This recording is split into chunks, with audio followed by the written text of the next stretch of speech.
I'm Julma Viola. We cater birthday, any kinds of events, celebrations or occasions, birthdays, weddings, corporate events, even trainings.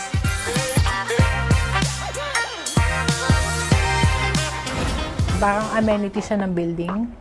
So, just to cater or serve the tenants or the owners' events. So, doon siya nag-start. Hindi talaga siya nag-start to open it to the public. Nag-decide yung owner na i-open siya sa public kasi madaming nag-i-inquire.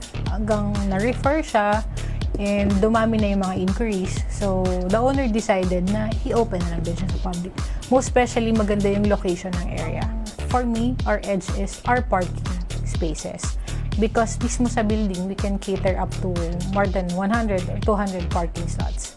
Actually, yung mga clients namin, natutuwa kapag nalalaman nila, ay, ang dami yung parking.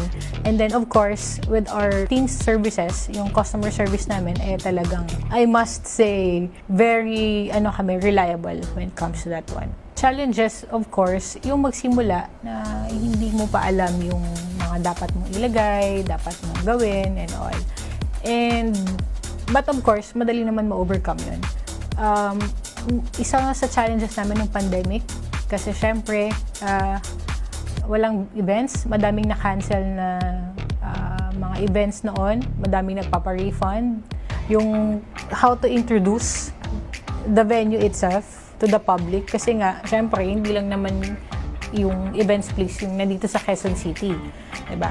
Actually, the events place right now is, for me, it's doing good with the effort of our team, yung pag-market, pag-promote, trade fairs. Doon actually nag-start na medyo dumadami din yung inquiries namin. Kasi, thank you is very, very, very meaningful na for us. Kasi hindi naman lahat ng clients nagti-thank you after mo kasi venue lang naman kayo, hindi naman kayo nag-organize. As much as possible, maging komportable sila sa venue namin. Minsan, pag ini-invite ka, diba, minsan hindi ka nakakapunta and all. And this one, yung lesson for me is to really appreciate, most especially yung mga birthdays, families, relatives. So, very important yan. If you have the will, the capacity, the budget, go for it. Kasi parang, kailan mo pa sisimulan, di ba? Yun lang yung parate mong tanong sa sarili mo. Hindi mo man alam lahat, pag-aralin mo siya ngayon. Diba?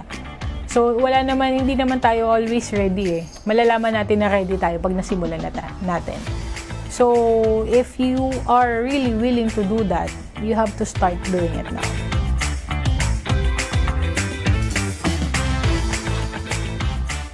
Sa mga gusto po magnegosyo dyan, if you have the capacity, the budget, and the will to start, simulan nyo na po bago pa mahuli ang lahat.